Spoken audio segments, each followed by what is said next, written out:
Okay, so remember when I said I was going to stop talking about the Buffalo Sabres? That was so 5 minutes ago. So they lose again to the hands of the Montreal Canadiens last night in an exciting game for the Habs, their fans, and specifically Patrik Laine. We're going to get to Patrik Laine here coming up in a couple of seconds. But just to show you how bad it's gotten and how cynical people are out there. Got a text from a buddy of mine late last night before I went to bed who said this: what do all these teams have in common? I'm like, okay, what? He says Montreal, Toronto, Washington, Rangers, Detroit, Utah, Winnipeg, Colorado, the Islanders, Vancouver, and Minnesota. And I said, what do they have all in common? He said, those are the teams that Buffalo has lost to. Their 11-game losing streak here. And I said, okay. And he said, what do they all have in common? I said, I don't know. What do they have in common? He said, they all pay tax. And none of the cities have palm trees. That's how bad it's gotten. To which I'll add, as a matter of fact, it's gotten so bad in Buffalo, they may just have to sacrifice a chicken wing. Come on, I'm in my dad joke years. Welcome to The Sheet, Wednesday, December 18th.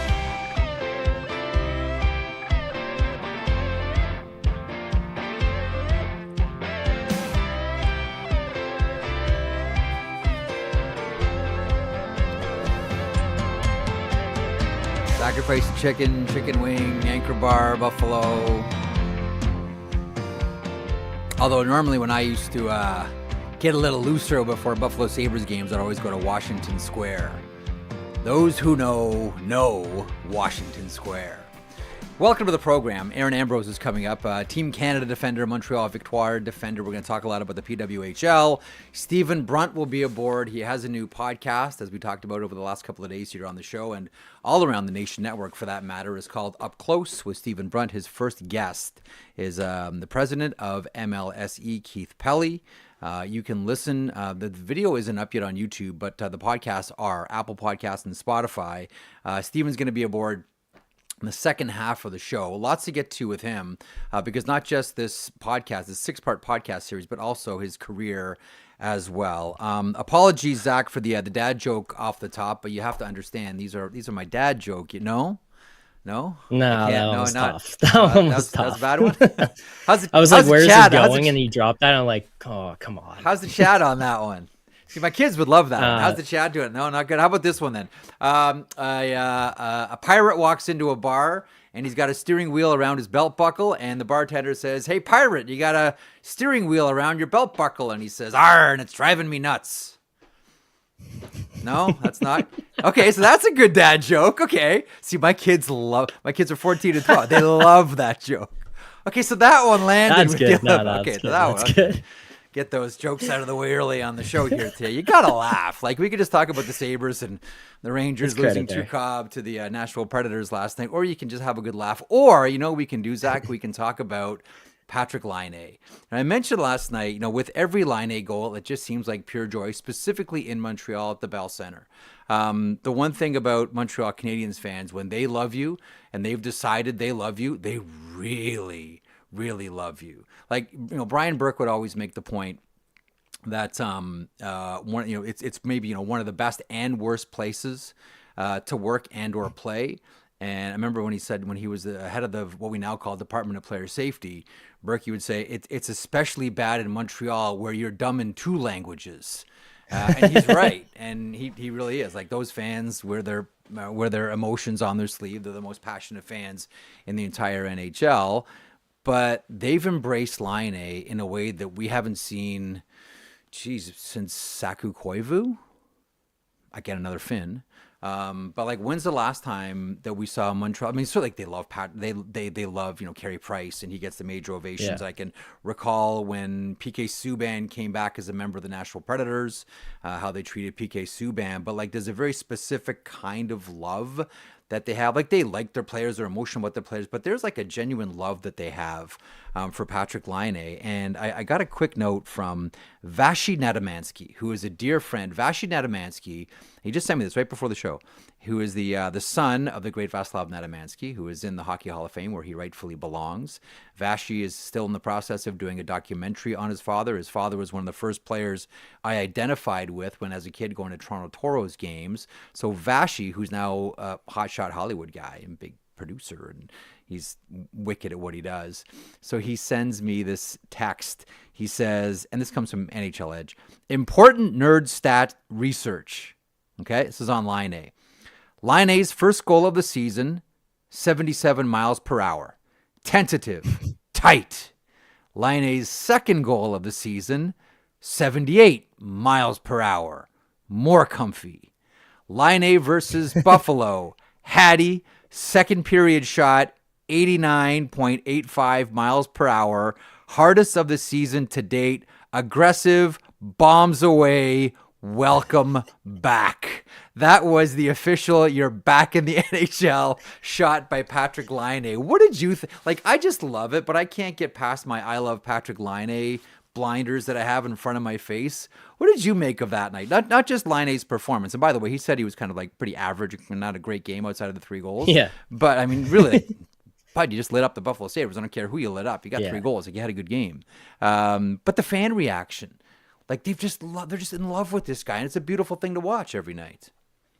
It's so cool. The response that he's getting in Montreal right now, like even when he signed there, Jeff, before he even stepped on the ice, before he put on a jersey, the immediate response online with people putting out videos and stuff, welcoming him to the city was cool to see how embracing they were of this guy. It's not like he got like a cold embrace necessarily elsewhere, but to see that for a guy who, I mean, you could probably say it better than but I was going to say, you know, like who, for lack of better words, would probably really didn't like hockey for a period of time, didn't like going to the rink. He just That's seemed true. like this was not fun. Right. And to see them welcome him like that, we played the video, him and Thomas Hickey talking about it when he got interviewed by him, how excited he is. That's the stuff that to me is the most important thing for him. The rest will come, and you're seeing it now. I don't care that he says he didn't play well the rest of the game. And you know what, truthfully, it's not like he did. Like 5-on-5, he's got work to do. Let's call it what it is. Yeah. But dude, you put up 3 at the Bell Center. The place is going nuts. Yeah. And you're a hero. Like, you are a hero in Montreal right now. It's so fun and kind of just like, it's like a feel good, like makes your heart warm kind of story. Even though like, I hope the Habs lose every game. Like hat tricks for Laine, I'm good. And the Habs, they can do whatever else. I know. That's just the Leafs fan in me. You're a Toronto Maple Leafs fan who hopes that Laine scores a hat trick, but they lose 4-3 at Scotiabank. I know. I get it. I've met your type before. The thing about Laine is one of the things that he does is one of the hardest things you can do as a goal scorer in the NHL, and that's score from distance. Matthews can do this. You've watched all Matthews games, so you know that. But Laine, I remember the first time it was during an international event watching Laine shoot, and the way that I've always tried to describe his shot, like Matthews' shot is like it's wicked and it's accurate, but Laine's shot is different. The way I've always described the way Laine shoots is violent. Like the shots are like violently hard. Like, do you not get that? I'm big on the sort of subtleties between shots and how you describe them. I look at Laine's shots as violent shots. Does that resonate with you at all? Yeah, that makes sense. That's a good way to put it. I never came across like that word when I was trying to like think about what it looks like. One of the first times that it ever like caught my eye and jumped off the page, or him in particular, and that's actually a great word to use this to describe this, but the World Juniors that year, I think it was like him and Puljujärvi, right, ahead of his draft year, playing for the Finns. I was watching, and it was like there were highlights coming out of him shooting the puck, and it's just like, holy shit! Like, kids don't shoot like that. Like that's a man shot. Do you remember who the third on that line was? Kapanen? Sebastian. I don't know. I'm just Sebastian guessing. Aho. What a line! Laine, Aho, and Puljujärvi. Like, best I ever saw was Miguel Fedorov and Bure, but still, like, oof, that line was filthy. Can we play this Pierre Maguire clip from the Sick podcast with Max Lapierre, Pierre Maguire, and Tony Marinaro? Can we show this one? This is an interesting point made here. I know where this is turning into like the Patrik Laine appreciation hour, and might as well be. I'm happy to do an hour on Patrik Laine, but one more thing on Patrik Laine. Indulge us here, folks. Indulge us. You've been hearing, obviously, during your career, so many things about the Montreal market and the fans and the pressure and the media. Would you say, like, Patrik Laine is the opposite? The story this year, this guy feels welcome in a great hockey organization, and you can tell that when he saw the crowd the first time and felt that everyone was behind him, you knew that when he was going to come back after the injury, he was going to score every game. 100%. So this is so well said, because you know what I think this does? This opens up an avenue for free agents to come that wasn't there before. And I love what Max said, because that's 100% true. When he gave his statement after the first game, I've never experienced anything like that. This is a guy that won the Rocket Richard Trophy. He played in Winnipeg. And Max can tell you, Tony, I don't know if you've been in the building in Winnipeg. Those people are on top of you. It's not like it's a little soft place. They're on you hard. Yep. And for him to say this is the most amazing thing I've ever experienced, that says a lot. It says a lot about Montreal. It's a great point. And, one of the things, we just mentioned this off the top of the show as well, when you're successful in Montreal, man, like the oxygen, it's just better. It's clear. The coffee is a little bit warmer. The beer is a little bit frothier. Like all of your food tastes better. Everything is just that little bit better. Everything gets sort of amplified a little bit, and the shine is a little nicer. When you're successful in Montreal, we've seen the opposite clearly as well. And here's what I like about, Laine embracing this, is that there are some players that want to shy away from a crazy hockey stage. And there are a couple of markets, Toronto being one and Montreal being another, and New York is another one certainly as well, where the stage is huge, the lights are bright, but if it's bad times, it's awful. But I like the players that embrace the challenge and want the challenge of playing in big markets where you're a player 24 hours a day. Every restaurant you go to, every shop you go to, every movie theater you go, everywhere you go. Like, you're recognized as, this is a player from the Montreal Canadiens, New York Rangers, Toronto Maple Leafs, insert psycho market X here. I like those guys. And also, it seems like Patrik Laine just loves it and has the right mentality for it. Anyway, end the discussion here about Patrik Laine. Big win by the Montreal Canadiens. Huge night for Patrik Laine. Once again, Montreal Canadiens fans demonstrate that they are some of the best fans in the NHL. And when they love you, life is really, really good. They love Laine in Montreal. Right now, they're loving Linus Ullmark in Ottawa.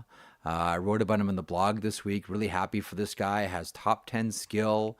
Hasn't been able to win those big games yet. Hasn't been able to be in those high-pressure situations where he's got to win one. We haven't seen that yet from Linus Ullmark. But what we have seen are a couple of shutouts and one last night. In his last 8 games, he has a save percentage of .956.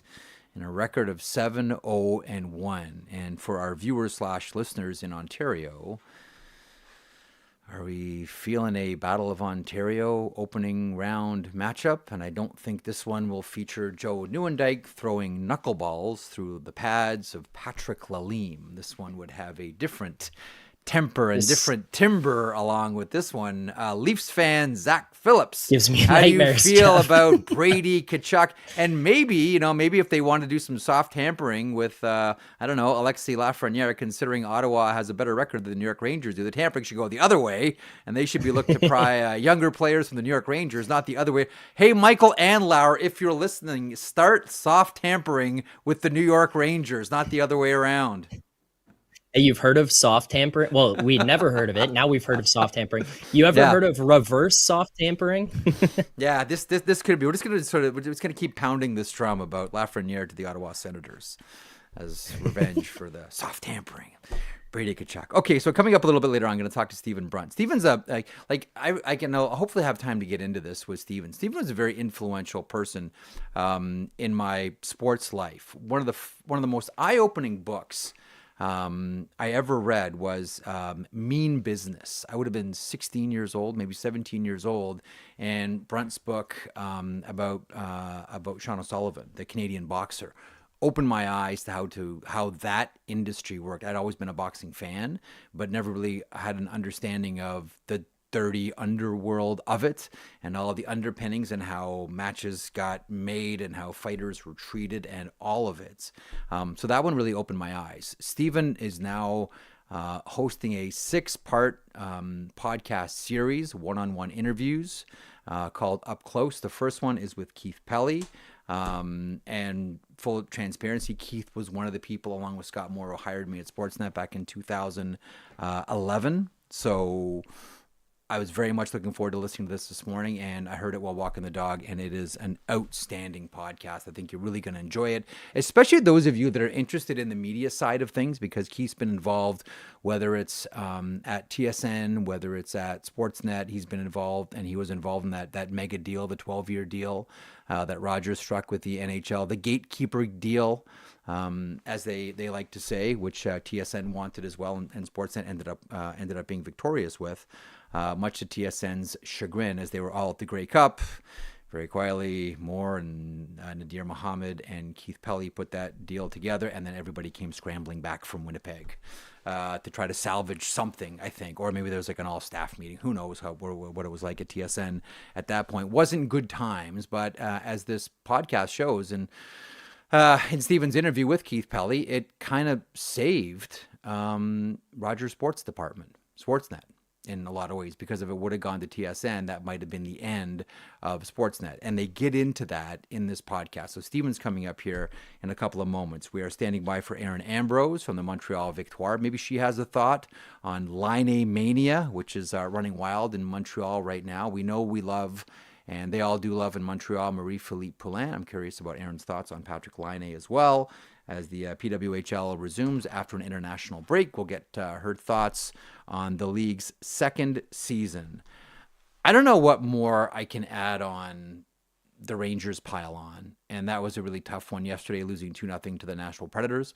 I don't know how much more I can add to the Buffalo Sabres pile on, other than offering up lame dad jokes as their losing streak is now at 11. It's a daily watch to see what happens. We'll pick up more NHL conversation here in a couple of moments. Our first guest of the day is Erin Ambrose, no stranger to any show that I've ever been on. Love talking to Erin, one of the most thoughtful and eloquent players in the entire PWHL. She is Erin Ambrose of the Montreal Victoire. She joins me now. Hello, defending Defender of the Year. Hi, that's a nice way to put it, defending defender. Yeah, defending defender. Well, you've won Defender of the Year in a couple of different leagues as well. You've also won gold medals in the Olympics and the World Championships, and you probably don't want to think about things like Hall of Fame, but then when I start looking at the resume, Ambrose, like you've kind of Walter Cup maybe on the horizon. You kind of been successful everywhere. I'm just trying to make you blush to start this off, by the way. Yeah, I don't like it. This is not a hot start for us. It's been a while since we've talked, and I don't know if I like this starting point. Well, I'm just trying to butter you up. I'm going to hammer you with the tough questions coming up later on. First of all, great to see and hear from you again.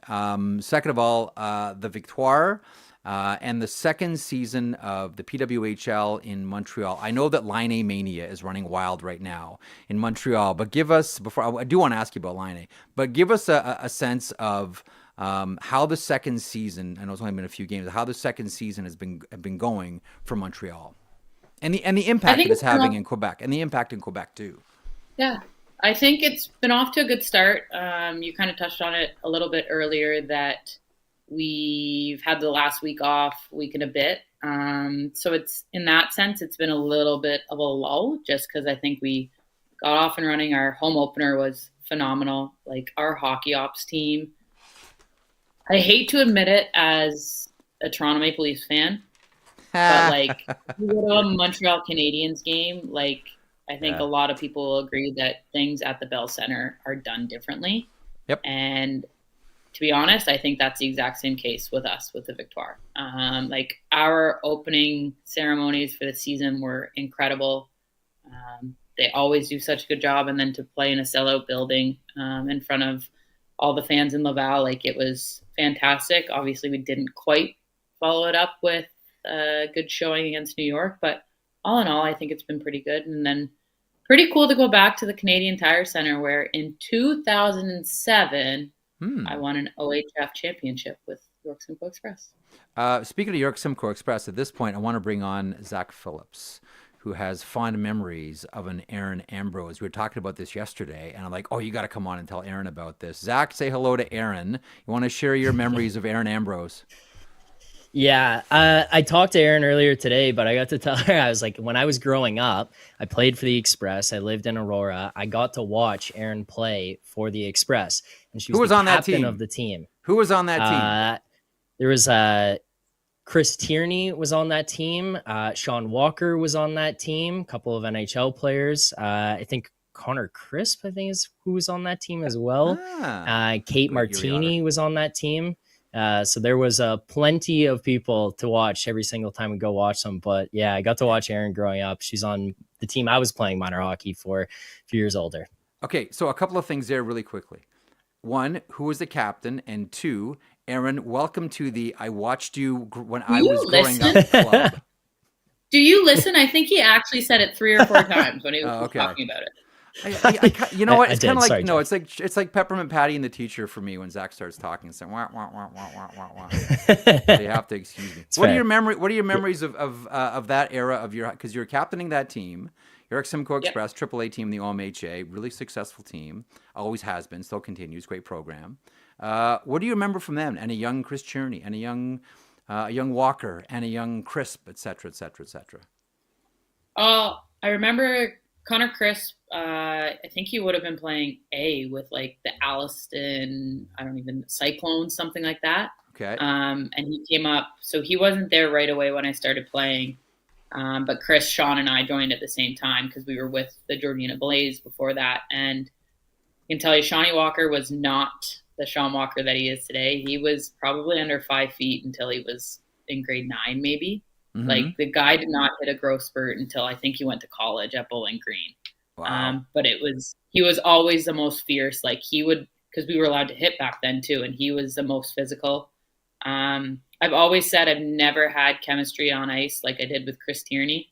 Played together on every single team, whether it was summer hockey, regular season stuff, like until I went to girls hockey. So he was one of the smartest players I've ever crossed paths with. Very similar to me in the sense like skating was never his strong suit, but he always found a way to be in the right place at the right time. And then I'd have to say with York Simcoe, one of my biggest memories was our rivalry with Marlies. Toronto Marlies, which was Scott Lawton, Matt Finn, Connor Brown. Yeah. I could go on. Liam O'Brien, Matt Pellich. Like I could go on those players. Okay, who out of that? I'm guessing it was Scott Lawton, who at that GTHL prospects game at Herb Carnegie Arena got in a fight with Tom Wilson the first, and Lawton caught him too. And Wilson's always wanted the return match, and Lawton's like, no, I'm retiring 1-0 with you. Was Lawton the best player on that team? He was really good. Who was it? Chris Marchese was really, really good. And then something Mark Antoni. Mark Antoni was unbelievable. Fast, skilled.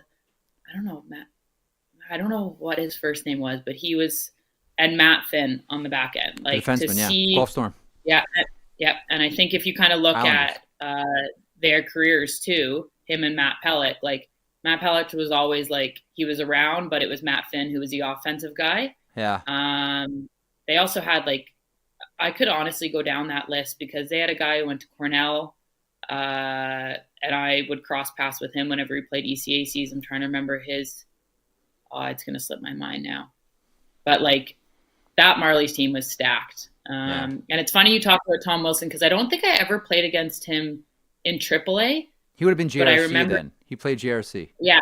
And I don't know if we ever actually crossed paths with JRC. But I played against him in AA when he played for North Toronto. Yeah. Oh, he was a legend at North Toronto, as we all know. Was he as aggressive then as he is now? I don't remember. I just am pretty darn sure that we got our asses kicked by North Toronto. Yeah. And I just remember their uniforms. Yeah. Like I can remember a lot of games, and I remember we got crushed. Those were great uniforms, green, red, and white. Great, beautiful. And then right across North Toronto Arena was Burger Shack, which all the kids would go to for fries. And the best onion rings in Toronto at Burger Shack. But I digress. The Victoire. How would you compare your team this year to last year?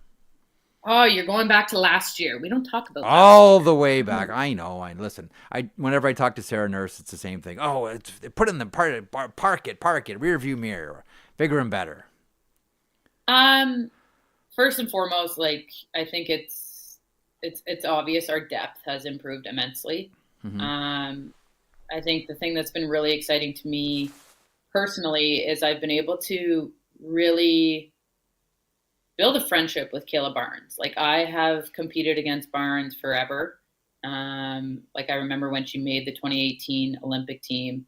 I obviously didn't make Canada, but seeing her there at that age, I was like, damn, this girl's got a lot of something. And when we picked her up in the draft, I remember Corey kind of turned around and looked at me, and I was beaming from year to year. So to have her around and to have her back healthy is great as well. Obviously a very concerning incident when we played in the rivalry series and she went down. Like that was something that, we're in the middle of a battle against US, but you're sitting there being like, our season's right around the corner. So glad she's back healthy. And I think there's just a lot of things that we're working through, some kinks. As much as it's been a little bit of a lull not having games, it's been really good to just honestly practice and continue to get on the same page with each other. And I'm excited for our game in Toronto on Saturday. That's going to be fun. I want to get to the benefit as well for that game on Saturday, Coca-Cola Coliseum, in a couple of seconds. But in our chat right now, there's the beginning of a discussion about contact in the PWHL.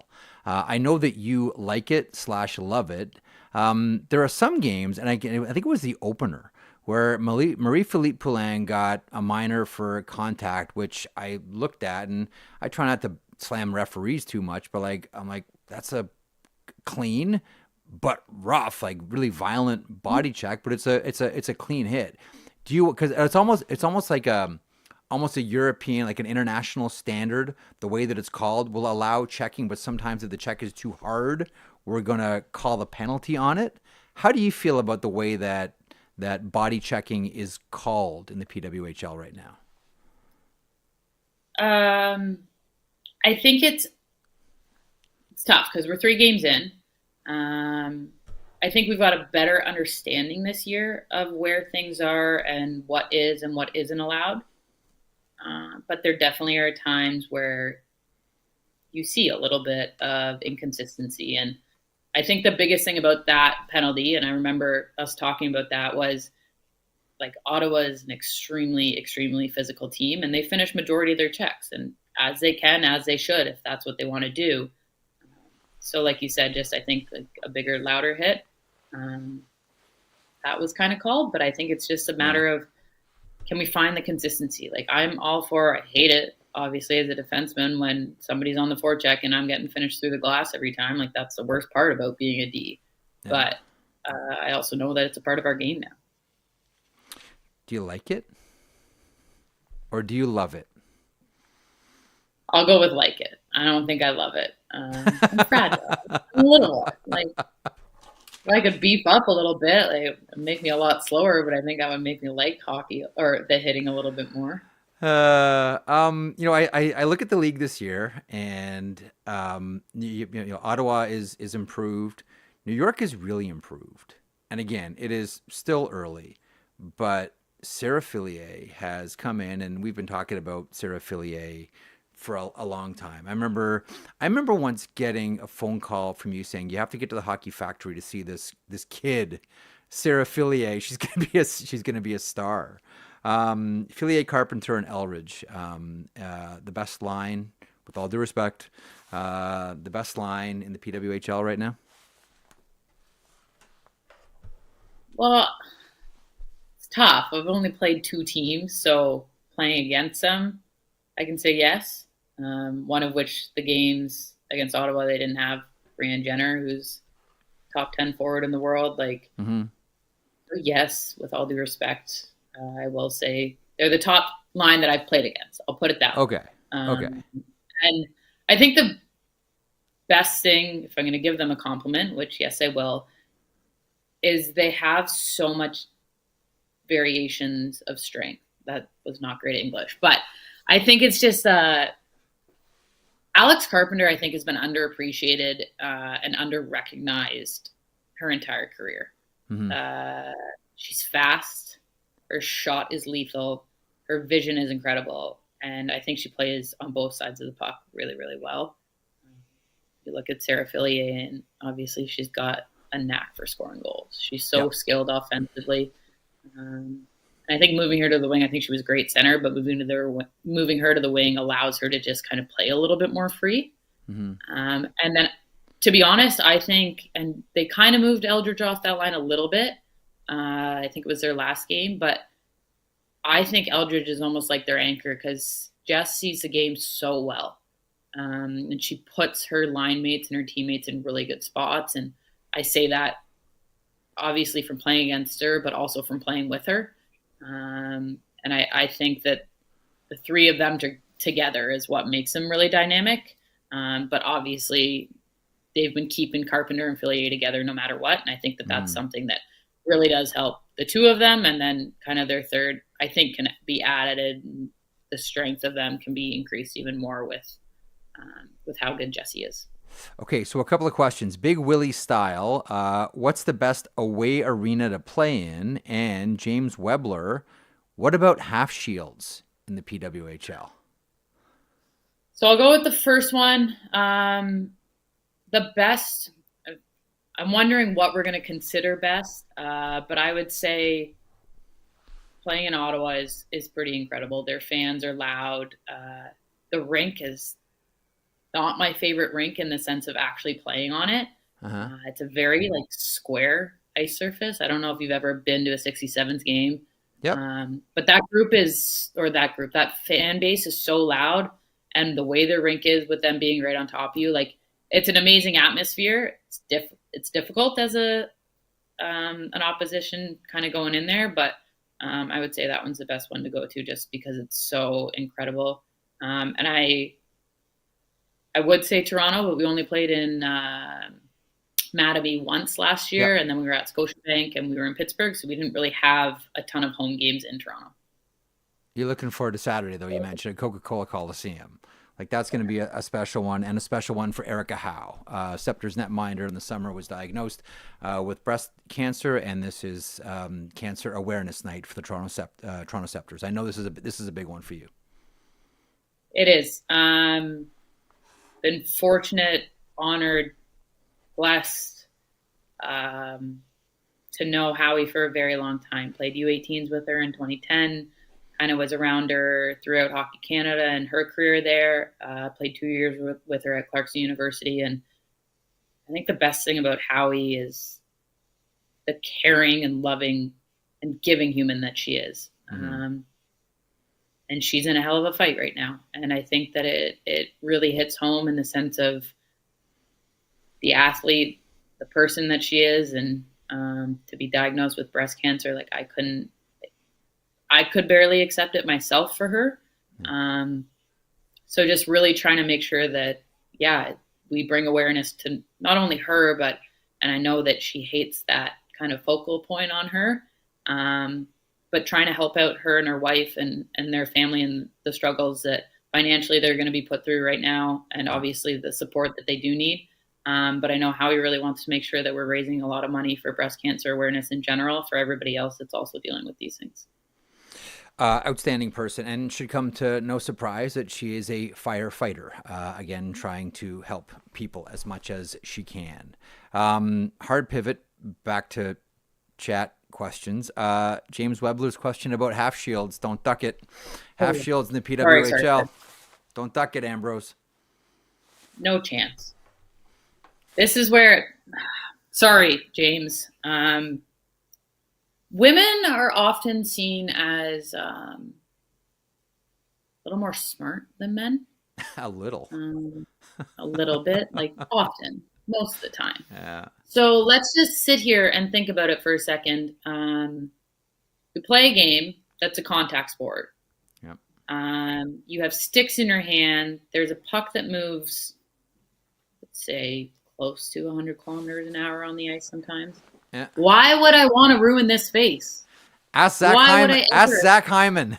We're taking one in the jaw a couple of days ago. Like, no, thank you.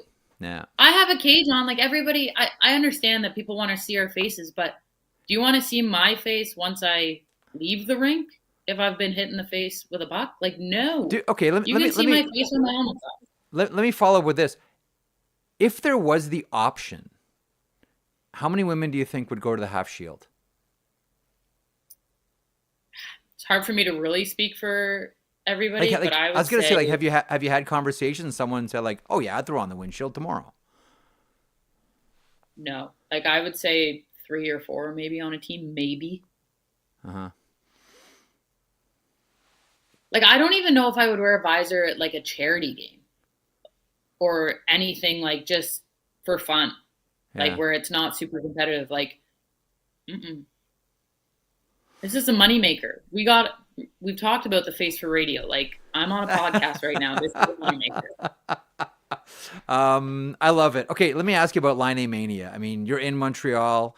The ovation last year at the Bell Center. Like, I can recall the loudest I've ever heard that rink wasn't for a hockey game. It was for UFC GSP versus Diaz. And the place went, it was the loudest I've ever heard the Bell Center. And watching your game last year against Toronto when Marie-Philippe Poulin was introduced, I said, that's a GSP reaction that those fans had to that player. Give us a sense of where Laine is fitting in right now. Hat trick last night against the Buffalo Sabres. They're loving him like crazy. Is this like, because you're there, is this like legit Laine mania in Montreal right now? Well, I will say that seeing as this is my second media hit in 2 days, one of which was before the Habs game yesterday. Yeah. And Patrik Laine was brought up. And I believe last week with that same media hit, Patrik Laine was brought up. So, yeah, I'd say it's pretty evident. But it was crazy to me. I don't know if you saw his post-game quotes. Yes. But he said if he didn't score 3 goals, which were all power play goals, he was below average player out there yesterday. And I think that to me shows that he's getting it. I feel like he's always been known obviously for his goal scoring, and he's got an ability, like you were talking about his shot earlier. Yep. He's got this ability to change games with that scoring touch. But now you can see his maturation in, hey, it's not just about scoring goals. I need to make a difference out on the ice in general. I went to their game last week against Anaheim. And I mean, I can't speak for him, but I would think his statements were pretty similar to what they were last night. And he didn't score 3 goals. He scored a goal. Give him that. But when he moves his feet, he makes things happen. When you kind of see him start to do his railway tracks, feet are there. And I'll give him credit. He's got a long reach and he's got big butt to kind of protect the puck, but at the same time, I think a lot more opens up for him and for others when he does move his feet, because he can move for a big guy. Like he's got some feet on him, and I think that that's something that he's got to use to his advantage, and I think that's going to make the impact for him away from the puck even more. Let me close on this. This is from the chat as well. This is from J-Rock. This is the most positive I have felt about women's hockey because it is a joy to watch and seems like it's building well on last year's success. Does the forecast of the future look the same to you? That from J-Rock. The momentum question from one, because like last year everything worked. Like for the all the questions that we had, okay, this is where it's going to go off the rails. This is where it could go in the ditch. Like it didn't. Like everything worked. Nothing's going to be perfect, but by and large, everything worked really well for the PWHL this year, and there's a real momentum coming into this season. The future of the PWHL, according to Erin Ambrose, is what? One word, or can I go more? Oh, no. Feel free. Use as many words, future broadcaster, podcaster, as you choose. I think the future is endless. Like I think about, like you talk about last year, and it did go off. Like it exceeded everybody's expectations without a doubt. And I think the most incredible thing is it exceeded our expectations with 6 months runway, 7 months. Yeah. Like if you actually think about it, it's insane what we were able to do last year. It's insane the amount of momentum we built, the product that we put out on the ice. But I think that was the thing, is that we never doubted the product that we had. Nobody's ever sat here that's a part of this league. We have like all the business operation side of things. That's one thing. But each and every athlete sat here and was like, we know what is in this league skill-wise. We know what is in this league play-wise. Mm-hmm. And it was just a matter of us getting this product out to other people and people seeing it. Like, I think the most insane thing to me right now is I see people with my jersey on walking around. Like, what's that feel like? That's a new like? normalcy. It's insane. Huh. The only ones that usually have my jerseys are me, and they hang back here, or my family because I buy them for them and they have to wear them.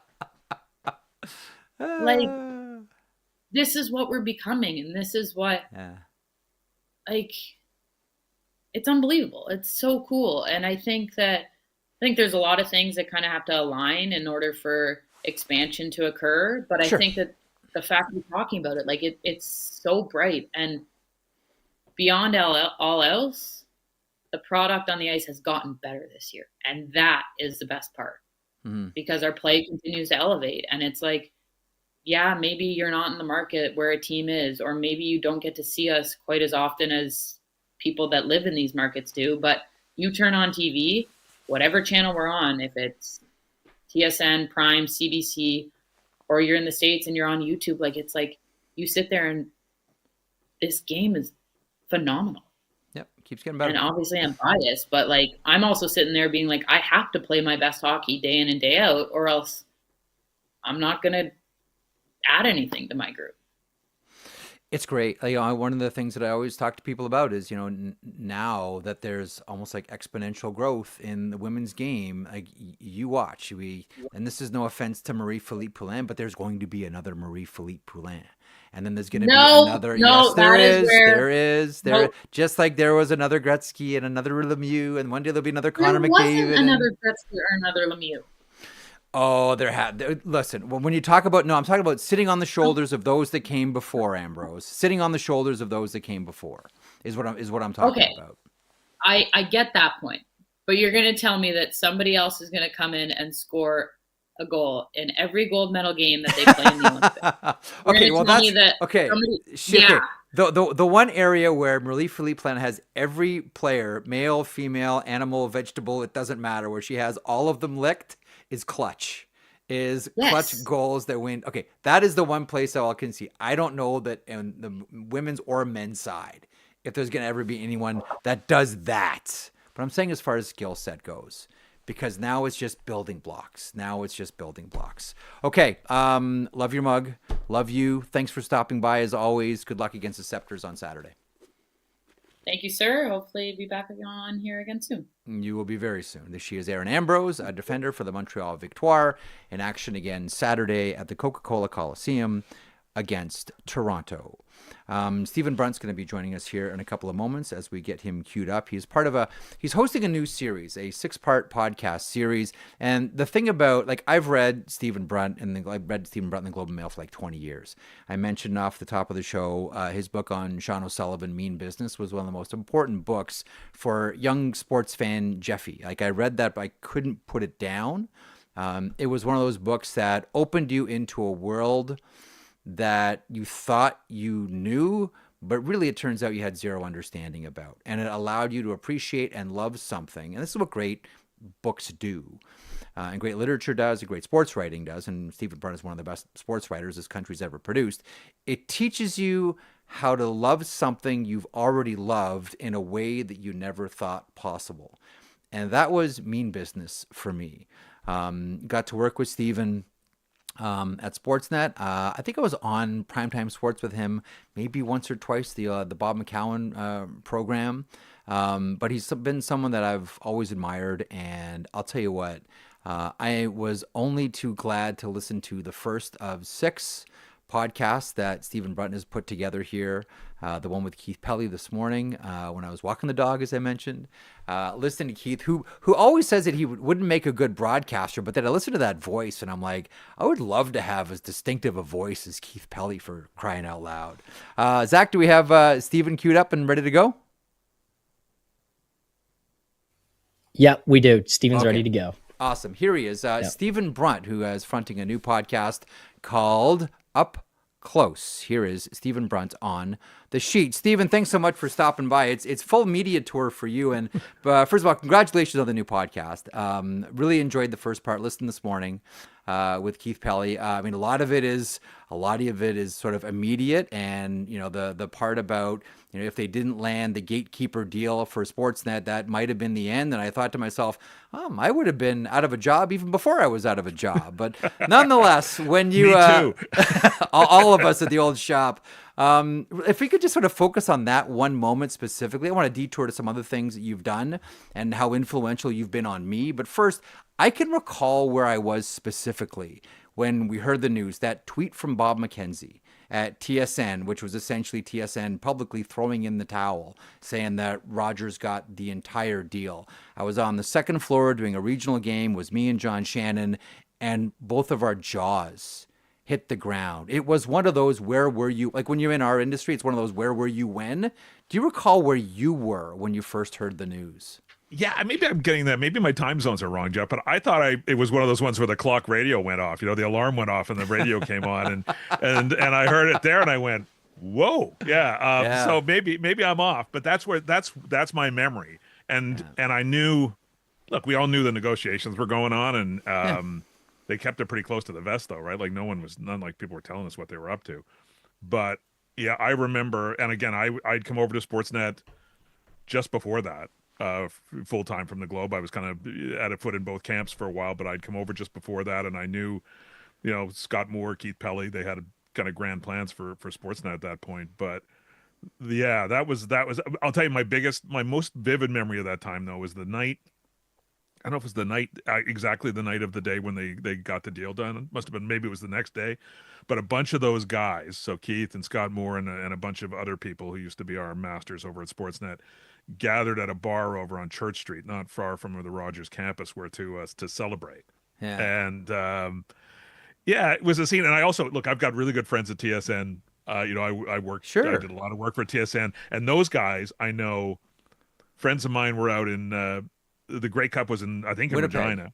Was it Winnipeg? Regina? Okay, Winnipeg? I thought it might have been Winnipeg. I could be west. Yeah. And they had a dinner, right? So they always have a big dinner with all the TSN executives there at the Grey Cup, and they were drinking really good wine, and their thing all blew up, like their phones all blew up at the same time, and they found out about it over that dinner at the Grey Cup. So I heard the other side of it from the TSN guys, but yeah, it was like, holy smokes, and and a little bit, it's like, it's like the dog that catches the car, right? Like, okay, what do you do? What do you do now? That was, such a revolutionary. I mean, we have no idea what the next deal is going to look like. I think we're all throwing darts, and I think Amazon's a wild card in all of it. But the gatekeeper idea was a pretty interesting one for Canada, and I don't know where this is going to head.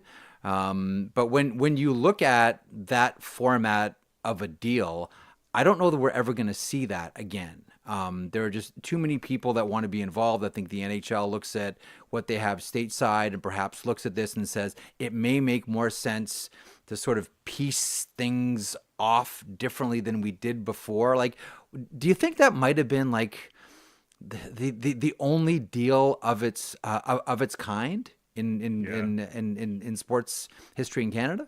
It's hard to imagine now. Like, look, number one, like the environment is really crazily it's so different right now. Yeah. Well, like, look, there have been reports that TSN, that some of the Bell properties may be on the block right now. That Bell is going to divest itself at some of its media properties. So let's start with that. And I'm being told that's true from people who seem to know things. So that's a huge sea change. Obviously, they've given up their stake in Maple Leaf Sports and Entertainment. So it kind of lines up with that. Who knows what the future of the CBC is going to be beyond the next federal election. The election, yeah, that's the big one. And that was a huge piece of it, is that, Rogers could do that deal with CBC needed the content to fill up the spring, all of those playoff games, because otherwise they would have had to produce other content to fill that space, and did that kind of ad swapping deal where they, they got no revenue, but they could promote their promos, their shows. Yeah. That, I don't think that's going to exist. And, and then you have the streamers who are all sticking their toes in right now on live events, or beyond that. We've seen Amazon get into hockey, and I don't know if anybody wants all the inventory at this stage. But I also don't know, Jeff. I don't know who the bidders are. Like, I honestly, like, at that point, it was Bell v. Rogers, sort of CBC, but they were really out of it. And, they were going to kind of carve the Canadian hockey market up between themselves. It's different now. And I'm fascinated to see how it plays out. Let me ask you about Keith Pelly. So the first podcast is with Keith, and I said, like, full of transparency, like him and Scott were the two that that brought me from CBC to Sportsnet. I was going back and forth with TSN. I remember getting the call from Maury just out off the plane in London. He said, "I understand the deal's not done. Call TSN back and tell them it's over right now, and then call me back." And I'm like, "Well, there goes my leverage." He says, "Do you trust me?" And I was like, he's the guy that brought me to CBC in the first place. And he lays the "do you trust me" line on me, Steve. I'm like, oh, okay, fine. Because anyways, that's my background with Keith Pelly. What makes Keith intriguing to you? Like, I've always been fascinated with Keith because he dips his beak in a lot of different fountains. And he always has been that guy. Like, to me, that's fascinating. What is interesting about Keith Pelly to you? Well, first of all, look, we were lucky to get to work for those two guys. Yeah, 100% true. Yes. For Scott Moore and Keith Pelly, like that, the two best bosses I'm ever going to have in my life. So I feel really blessed to have worked with both those guys. And both were very, as you say, Scott brought you over and Scott hired you at CBC. Same thing with me. Like, they were both guys who were very important in terms of my career and really supported me. And, I love them. I've known Keith forever. Like, since he was a truck producer at TSN back in the day, and seen him through his different, and we ran the Olympic torch relay together out in Newfoundland. Like, he's the Pellys that's the Newfoundland name. He's from the West Coast of Newfoundland, where I live in the part of the year. And, we ran through the streets of Corner Brook and Pasadena, Newfoundland with the torch in 2010, coming up to 2010. You know what? I love, I don't know what we call, let's call it TV for the sake of argument, because I'm not sure, but people who make TV and then end up running, networks, running, like, because it's not everybody, like, a lot of people who end up running television networks, or, again, whatever we want to call them now, content machines, are, accountants, right? Or lawyers, right? They're not people they're not creatives. And, they're capable people. They can do stuff I can't do. Sure. But Keith is a creative. Right? Like, he came out of it. He made TV. He worked in the truck. He produced games. He produced games for TSN, and then he produced NFL games for Fox and NFL Europe for Fox. Then he came back and ran TSN, and then he ran the Olympic Consortium, ran the Argonauts. But at the core of him was this kind of enthusiasm. And I'd say the same thing about Scott, by the way. This kind of joy and kind of let's have fun. Let's put on a show. Let's try it. Let's try this thing. Like, that never has left him. And it's, it's great if you're the guy on the other end saying, "Hey, I've got this idea. What do you think?" That essay I did in 2010 at the end of the Olympics with Matt Dunn, the great producer. Great. But that was one of those things, right, where we kind of had this half-formed idea, and Ken Bolden, who's at TSN, was involved in it, and then took it to Keith, who's running this massive operation, and all these things that have been planned for months, and he said, "Go for it. Let's give it a shot." And then when we did it, he showcased it and, put it in the most prominent place in the broadcast it could have been. It changed my life, So that's Keith, right? And he's still that guy. Like, I was talking to him about running the European golf tour in the middle of the live thing with the Saudis, and, like, he's, stuff. And he always lands. The other thing is that, Jeff, you may have noticed this. He always lands on his feet. He always lands on his feet. 100%. He's the road runner. Like, he is the doesn't matter what the Coyote does. He is landing on his, that is 100% Keith Pelly. Totally Keith Pelly. I want to swing back to Pelly here in a couple of seconds, but I mentioned something off the top of the show. This show's got my name on it, so I feel like I should give something of myself as often as I can. One of the most influential sports books I ever read, I read when I would have been 16 or 17 years old, and that's Mean Business. I had always loved boxing, and I've always felt that great sports writing, let me frame it like this. Great sports writing allows you to love something you already love, but in a different way, and makes you love it that much more. And Mean Business, the story of Sean O'Sullivan, a Canadian boxer, both made me love boxing and made me hate boxing at the same time. And I've always maintained that one of the great things about sports is hating sports, that you're allowed to have your full kaleidoscope of emotions involved all at the same time.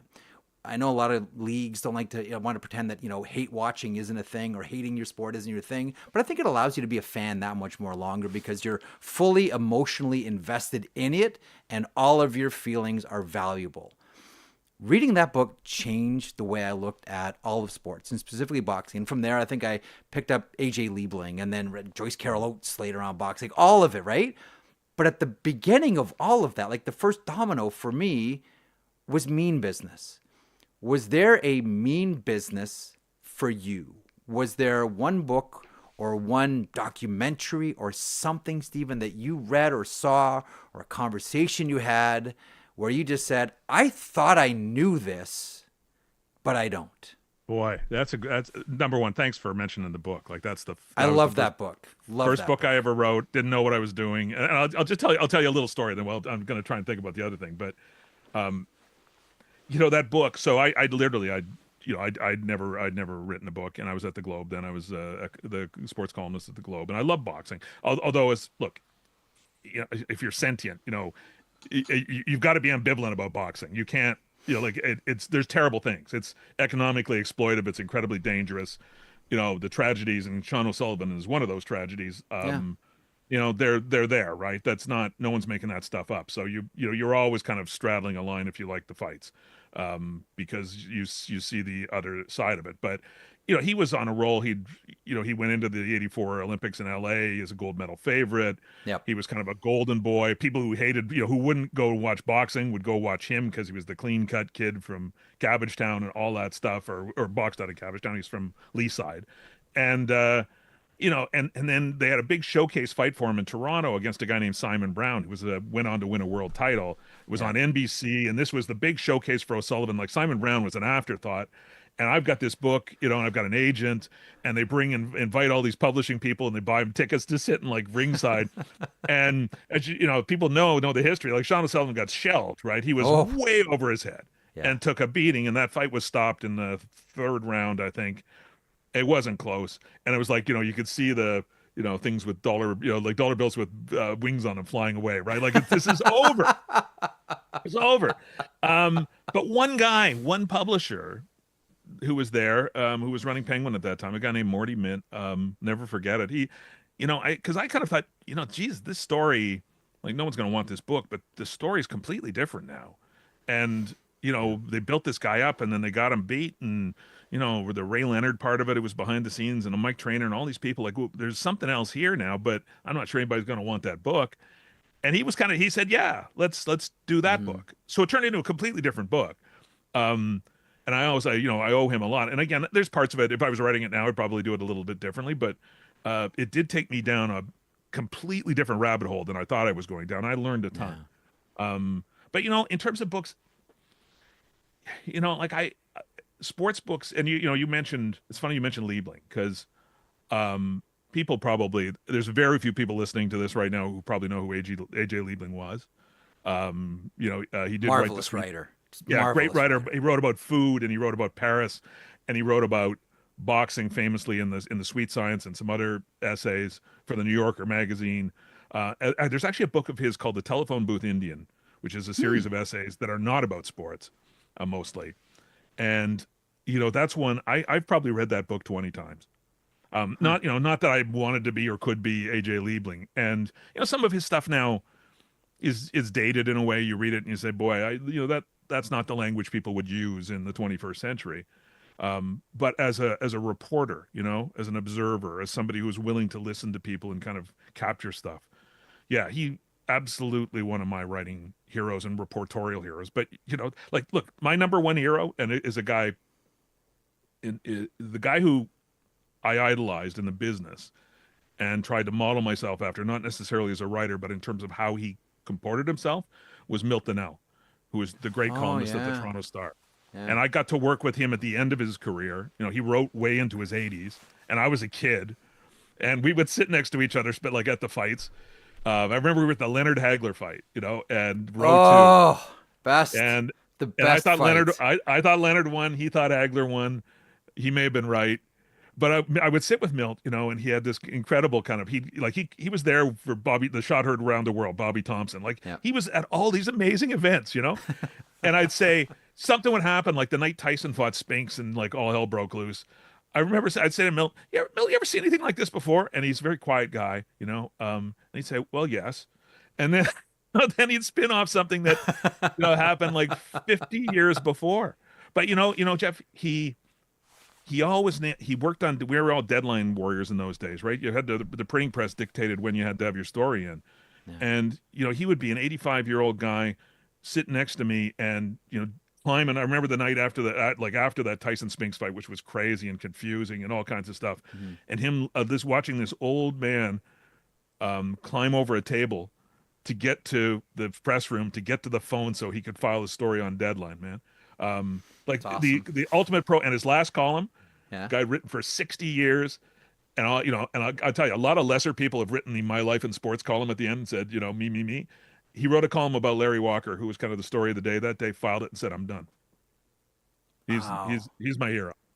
It's interesting that you talk about the relationship. You can't be ambivalent about boxing, and I'm of the same mind. And maybe it's because we still have, 98% chimp DNA in us. Like there's a reason. Like I got a chimp like over my shoulder here. Like I'm still closer to that than any fully evolved species. But I've always looked at boxing, and it is confusing, and MMA is kind of the same way as well. I think part of the attraction for me is it's a sport that exists without metaphor. And I think that's what makes it so distinct. Everything that you say you want to do is exactly what you want to do. There are no metaphors. It's interesting because there's some of the most beautiful writing in sports is around boxing, but at its heart, it is an event that doesn't have metaphor. And you've written plenty about boxing.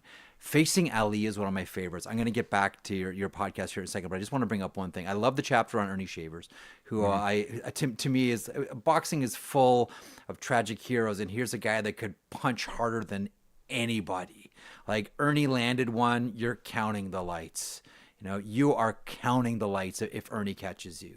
And I read it again. Like I pulled it out. I'm like, okay, Stephen's coming on. I'm gonna go back to my favorite chapter in Facing Ali. Someone sent me a text today say, ask Stephen about meeting Muhammad Ali. I got that text this morning. Do you have that story handy? Yeah, I do. I'm gonna reference something you just said though, which is you say about metaphor. Have you ever noticed how often other things are compared to boxing though? Like that, absolutely. The endless, like yes. it's the kind of the myth, right? And people, like if you're watching a football game, you say, "Wow, this is like two heavyweights slugging it out," or they're feeling them out like the first round of a big fight. Like it becomes the point of comparison for everything because of when I say it's pure, people are going to take that the wrong way because Lord knows it ain't pure, but there is kind of a purity and there is a direct connection to the lizard brain as you mentioned. Sure. Like, that's 100% true, but. Yeah, all things are compared to boxing. Joyce Carol Oates, I thought she got a little too far from that part of it, to be honest. But anyway, that's me. Ali, yeah, it's one of the, one of the things Milt always taught me, I learned from Milt was that you don't write about yourself, right? You never use the I word. And I wrote one personal story in the entire time I was at the Globe and Mail, which I was there for 27 years. And I wrote one story where I used the word I.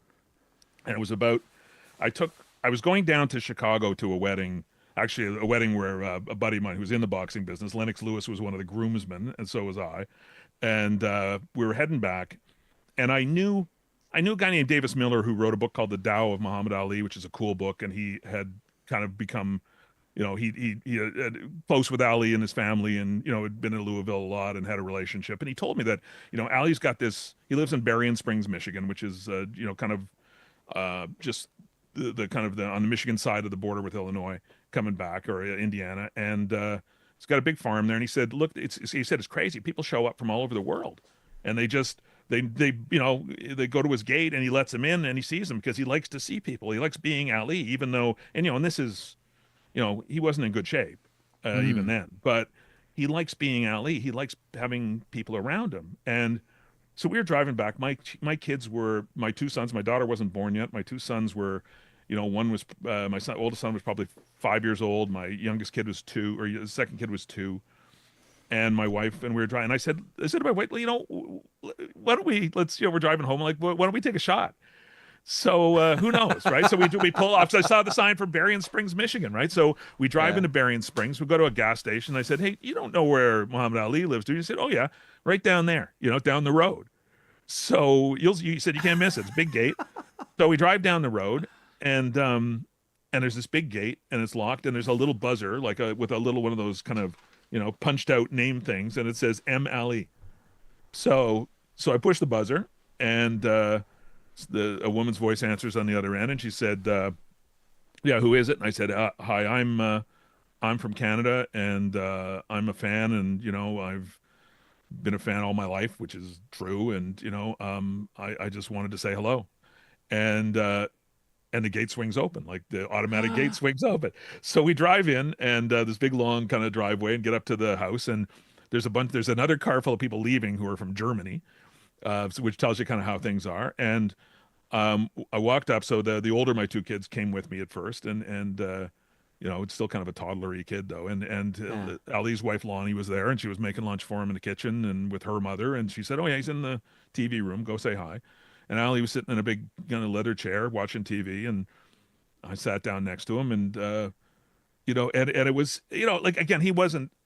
And I met him. I ran into him a couple of times after that, and look, he wasn't overly verbal. He was not the Ali that we remember. Sure. But he did say to me, he said, how do you how do you know about me, or where do you know about me from? And I started talking about Toronto and Chevallo and, watching him fight Henry Cooper on Wide World of Sports and, all this stuff. Right.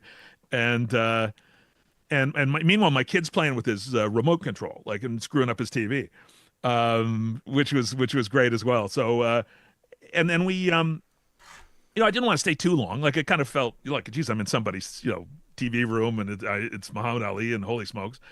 So I said, look, I'm going to go. Thanks so much. And we walked out, and he came out with us, and out to the driveway, and he was, moving very, deliberately because of the Parkinson's symptoms that he had. And my wife was there with our the younger kid, and babe in arms basically. And Lonnie came out, and they just adopted a kid, their son Assad, who would be the same age as my middle kid now, they're in his mid-30s. And so they had this little same age kid. And, Lonnie handed him to Ali, and Ali kind of held him, but then he kind of, it was tough. And then he handed him back over. But the moment, so my son, my oldest son then was in kind of a knights in armor phase. So if you've had kids, it's one of the phases kids go through, right? Oh, yes, it is. He had plastic swords and all this stuff. So he had this plastic sword, and he brought it out, and he wanted to show it to Ali, and Ali took the sword from him, and kind of did a weird little sword fight thing. And then he said to him, he said, I'm gonna show you something. I'm gonna do a trick for you. And he said, step back. So we all stepped back a little bit. And he did this trick, which, Ali had a bunch of kind of weird party tricks. He could do kind of cricket noises, and he could throw his voice. But he did this, it's a levitation trick, and it's a weird kind of trompe-l'oeil thing, right? Where he raises off one foot and then the other foot. And if you stand in a certain place, it looks like he's lifted off the ground. It looks like he's 3 feet off the ground. And he did it, and it was fantastic. And my son, and I remember my kid saying, that man, he could fly. That man could, how did he fly? And I just said, well, it's magic, because it was, right? Sorry about this weird beam of light coming down right now. I know that feels kind of ethereal. Let me hang on a second. This is good. We're talking about one of, if not the greatest boxer of all time. As Stephen does a little bit of housework, does some chores around the house here. Well, I'm trying to kind of improvising. I just stuck my socks in the hole up there. It's perfect. But so that was it. Yeah, and it was amazing. And then I saw him. He came to Toronto. Remember Garth Durbinski had him in during that weird Argo phase, and brought him. They did this every Argo game. There was a different circus. It didn't work that well, but and I interviewed him for TSN. Actually, I interviewed Ali for TSN, but to be honest, he couldn't really do an interview. I ran into the Super Bowl one year that he came in, and sat with a bunch of us watching. I forget what the fight was, but there were a bunch of guys covering the Super Bowl, and I was with Hugh McIlvaney, the great British boxing writer, and like there were 12 of us sat with Ali and watched a fight on TV. That's awesome. Yeah, it gets my heart beating. So many great Alis. I still think of George Plimpton in When We Were Kings, a story at Harvard. Champ, give us a poem. The world's shortest poem ever. We're gonna play the trailer, and on that we're gonna bid you good day. I know you're busy promoting this outstanding series. Listen, if the rest of them are as good as the Keith Pelly interview, this one's a home run. Thanks so much for parking some time with me today. Continued success, and I look forward, and I'm not jealous at all of who is the subject of podcast number 2 from North Carolina. You got a tip? I was wondering if you would reveal that at a later. No, don't worry. The secret stays with me. But not jealous at all. Not jealous at all. That was a kick, that one. Yeah, people are going to enjoy that. But hey, look, congratulations to you, by the way, on your new home. Oh, thanks. And I think we're both with some really good people here. We are. You talk about Pelly and more, and people you want to work for, and people whose default setting is yes, and then they try to figure out how to get it done. That's these people here. Glad to call you a colleague, my friend. You be well. Continued success. Thanks, Jeff. The great Stephen Brunt. And you want to play the trailer for his new podcast series. We played it the other day. For those who weren't with us, want to play it again here. This is the podcast trailer for Up Close with Stephen Brunt. Then we did that little NHL deal. Yes. That I guess is coming up for renewal in a couple of years. We knew TSN wanted the gatekeeper model as well, which is all of the rights, all platforms. Who started that? We did. I think we asked the question in one of the meetings. It turned out to be, really a great move for Sportsnet. If you looked at all the properties that TSN had, if they had taken the NHL as well, then Sportsnet would have been in real trouble. So, when we sat down with Nadir, we sat down with Edward, we sat down with Tony and Scott, and we looked at it, and we looked at the viability of Sportsnet. If TSN had taken all of the hockey, then it was kind of like Sportsnet would likely have been out of business. And so it was that critical to the,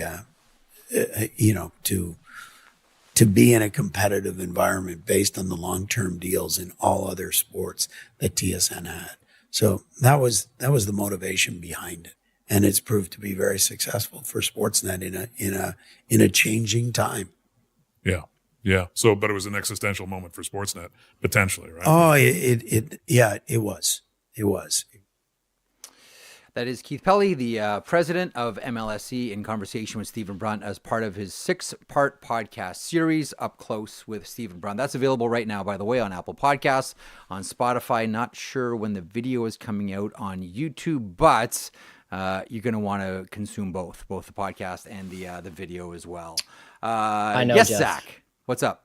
Next week, I've got a tip. The video's coming out next week. Oh, is it coming out next week? Okay, so that entire video on YouTube will be out next week. But the podcast, it's a wonderful interview. Like Keith has done a ton, including, and you'll like this one, Zach.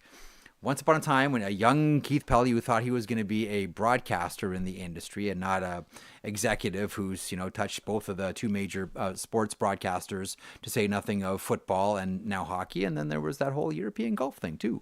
Wanted to be a broadcaster and used to host a show about the MTHL, now known as the GTHL, that is minor/youth hockey, in Toronto, which Zach, all too well. Used to host I guess a weekly show on CFMT. Him and Steven talk about that as part of the podcast as well. So a lot of reasons to check this one out.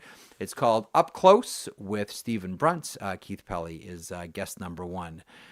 Guest number 2, I'm still a little burned about, because when Amel told me what they were doing, I'm like, oh, that is so awesome. And I'm not jealous at all that Steven's doing this one.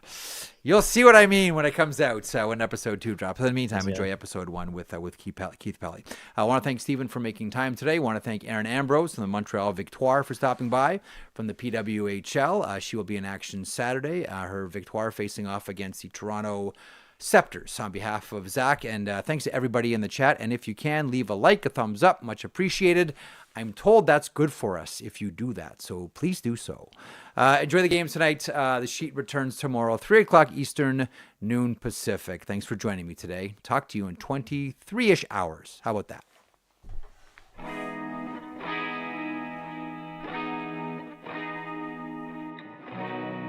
If you enjoyed that video, and we certainly hope that you do, please hit the subscribe button right there here at Daily Faceoff.